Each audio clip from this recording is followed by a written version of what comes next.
மற்றும் இந்த புகைப்பிடித்தல், அந்த கஞ்சா, போதைப் பொருளான கஞ்சா மற்றும் இந்த கூலி, இது போன்ற பொருட்கள் பயன்படுத்துவதனால் ஏற்படக்கூடிய விளைவுகள் என்ன பார்த்தீங்கன்னா, நம் உடல் முழுவதும் என்னது பாதிக்கப்படுகிறது. உடல் உறுப்புகள் இருக்கக்கூடிய அந்த ராஜ உறுப்புகள் சொல்லக்கூடிய இந்த நுரையீரல், அப்புறம் பார்த்தீங்கன்னா நம்முடைய முக்கியமான உறுப்புகளான இந்த இதயம் மற்றும் அனைத்து உறுப்புகளுமே, கணையம் எல்லாமே செயலிழந்துவிடும். சிறுநீரகம் இது எல்லாமே அதிகமான உங்களுக்கு பார்த்தீங்கன்னா நிறைய என்ன ஆளுகளால் உள்ளே போகும்போது உடல் உறுப்புகள் பாதிக்கப்படும். அதனால் தடுமாற வேண்டிய ஒரு சூழ்நிலை ஏற்படும். ஒரு குடும்பத்தில் ஒரு பெற்றோர் அடிக்கடி இந்த மது போதைப் பொருட்களை பயன்படுத்தினால் அந்த குடும்பம் என்னாகு மிக மோசமான ஒரு சூழ்நிலை ஏற்படும். அதனால் குடும்பம் குடும்ப உறுப்பினர்கள் மற்றும் குடும்பமே உங்கள் மாணவர்களாக இருந்தாலும் சரி, பெற்றோர்கள் அதை பயன்படுத்தும் போது மாணவர்களுடைய மனநிலை பாதிக்கப்பட்டு படிப்பில் கவனம் குறையும். ஆகவே இது பற்றி சட்டம் 1940 இந்த போதைப் பொருள் ஒழிப்பு சட்டம் நம்ம இந்திய அரசாங்கம் கொண்டு வரப்பட்டுள்ளது.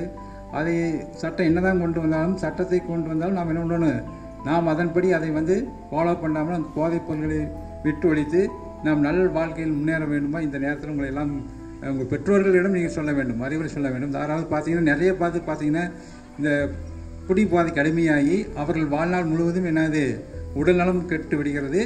அது குடும்பத்தில் டெய்லியும் பார்த்தீங்கன்னா பிரச்சனை ஏற்படும். ஏராளமான பிரச்சனை குடும்பங்களில் பார்த்தீங்கன்னா ஒரே சண்டை சச்சரவுகள் ஏற்படும். உங்களுடைய படிப்பில் கவனம் சிதறப்படும். பல்வேறு பிரச்சனை ஏற்பட்டு அந்த நாட்டினுடைய வளமும் வளர்ச்சியும் குன்றக்கூடிய ஒரு சூழ்நிலை ஏற்படுகிறது.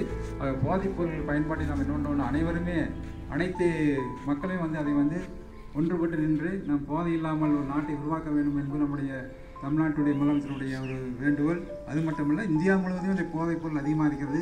வெளிநாடுகளிலிருந்து பார்த்தீங்கன்னா போதைப் பொருள் கடத்தப்பட்டு இங்கே விற்பனை செய்யணும். இங்கிருந்து இலங்கை போன்ற நாடுகளுக்கு கடத்தப்படுகின்றன. இப்போ ஒரு நடிகர் கூட அதில் போதைப் பொருளை சிக்க வேண்டியிருக்கார், கைது செய்யப்பட்டு அவர் சிறையில் அடைக்கப்பட்டுள்ளார். இது போன்ற ஒரு நற்பெயர் உங்களுக்கு கெடும். நாம் நல்லா இந்த மாதிரி போதைப் பொருள் பயன்படுத்துகிறாங்கன்னா உங்களுக்கு என்ன கெட்ட பேர், அவன் தனி ஓடுற அப்படின்னு சொல்லி போட்டி நோட்டுவாங்க. 4 பேர் மத்தியில் நம்மளுக்கு ஒரு கெட்ட பேர் ஏற்படும். அந்த பேரெல்லாம் என்ன உங்கள் பெற்றோர்களுக்கு ஏற்படும். அதையெல்லாம் தவிர்க்கும் போட்டு நீங்களும் பெற்றோருக்கு நீங்கள் அறிவுரை கூடக்கூடிய ஒரு நிலையில் என்ன பண்ணணும் இருக்க வேண்டுமா இந்த நேரத்தில் கேட்டுக்கொள்கிறேன்.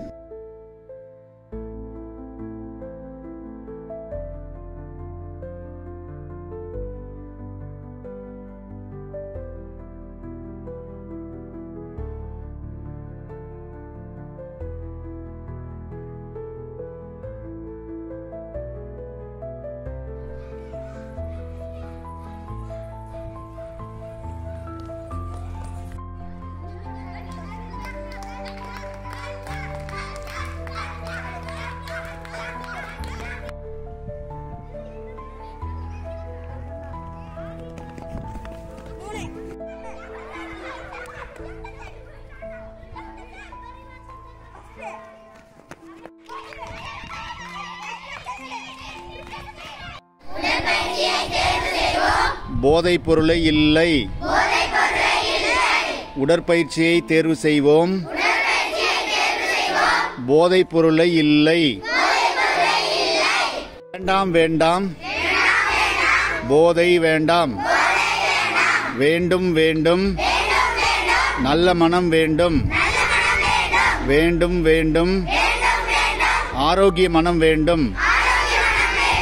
வேண்டாம் வேண்டாம், போதை வேண்டாம்.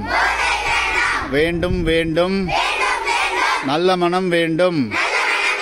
வேண்டும் வேண்டும், ஆரோக்கிய மனம் வேண்டும்.